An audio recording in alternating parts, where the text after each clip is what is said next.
Hi, it's Tieran from Newcastle Buyers Agent. I've got some tips for you today on buying at auction. Firstly, be prepared. Make sure you've had the contract reviewed by an independent conveyancer or solicitor. Make sure that you understand the terms and the finality of the contract, and if you do need to renegotiate some of them, make sure that you've had that done with plenty of time before the auction. Make sure you've got the deposit ready. On the day, you will have to pay a deposit after the hammer has fallen as soon as practicable. Make sure you've also had independent building and pest reports carried out. I also suggest electrical inspections as well. These are some of the most expensive things to rectify in a property, and you need to know what you're buying before you start bidding. One of the other things that I recommend is be present. Make sure you can make it to the auction. If you can't, you should appoint an independent person. This isn't someone who works at the agency. Even if they offer a free service to bid at auction for you, you can't be certain that they're going to be acting in your best interests.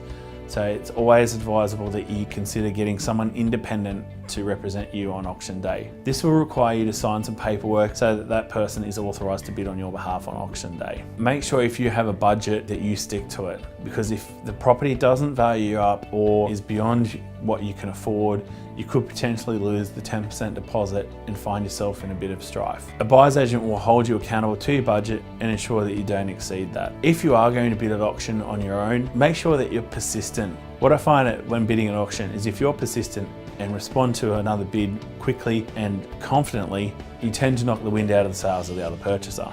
Position yourself so that you can see all the other bidders, and that way you might be able to read their body language or see when they might be close to their maximum bid. Some bidders may wait until the property is declared on the market before they'll actually make a bid.